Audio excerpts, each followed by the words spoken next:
This is a demonstration on finding definite integrals. This concept will be used in the future involving areas and volumes of objects. We're just going to look at the mathematics on how to evaluate these. That means when we're done, we should get a numerical answer. So the first thing we need to do is integrate the negative 3x squared. And the integral of that is negative x cubed plus c. The next thing we need to look at are these numbers, the 3 and the 1. Those are considered my boundary numbers. 3 is my upper bound, or upper limit, and 1 is my lower.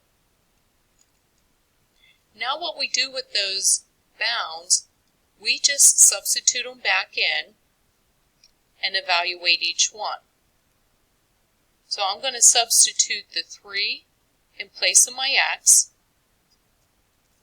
and then I'm going to take the lower bound and do the same thing but using the value of 1. Now once I simplify this, I have a negative 27 plus c for my upper bound and a negative 1 plus c for my lower bound. When we evaluate these, we subtract between the two, and it's always the upper subtract the lower. When I subtract, I have a negative 1 here, so I'm going to distribute that, and that becomes a positive or plus 1.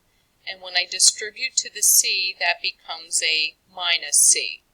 If you notice, the constants are unknown, but they add out to 0. So my final numerical answer for this definite integral would be negative 26. Okay, we're going to walk through the next example.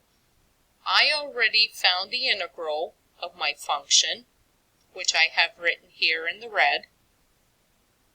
My boundaries, negative 2 is my lower bound, positive 1 is my upper bound. Here's how I would evaluate using my positive 1. Then I would come over to the right and do the same thing with the lower bound. Now I just have some side notes here of finding my value. 3/4 times 16 would be a positive 12. But keep in mind we subtract. So that's going to turn to a negative 12, or we can write it as minus 12. When I evaluate this part, negative 2 squared is a positive 4. However, there is a minus sign in front of it. But because I'm subtracting that minus 4, that becomes a plus 4. And then I also need to distribute my subtraction to that positive c, so that becomes a minus c. So once again, my c's add out to 0. So that extra constant won't affect evaluating these. Once I evaluate that, I have negative 8.25, or the same thing as negative 8 1/4. Okay, my next example, I already did the integration. Then I need to substitute the 6 in place of my x, and then I would go back and substitute a 1 in place of my x. Now, even though I wrote the plus c with each one, they will add out to 0.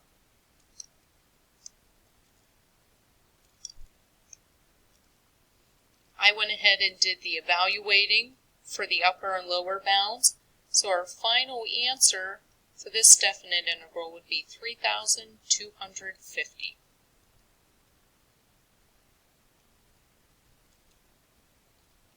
Okay, here's the steps that we go through. I just kind of wanted to list those out. So when we're finding definite integrals, we have to start by integrating. Then we find the upper and lower bounds. That means we would evaluate our numbers in our integrated function.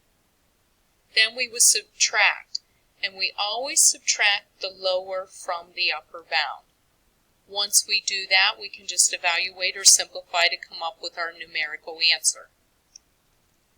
So I just have the steps off to the side showing each process. Now when I substitute my negative 4, I get a negative 192.8, but because I'm subtracting a negative, that turns into a positive value.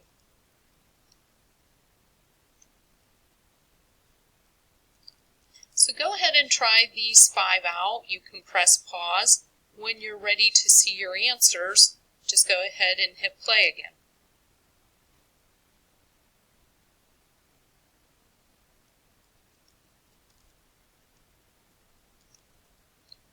Okay, here's the 5 answers you should be getting if you do them correctly.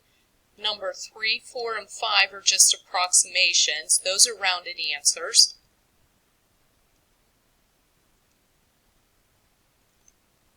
And I just have what my integration is and the numbers that I had obtained after I substituted in my upper and lower bounds.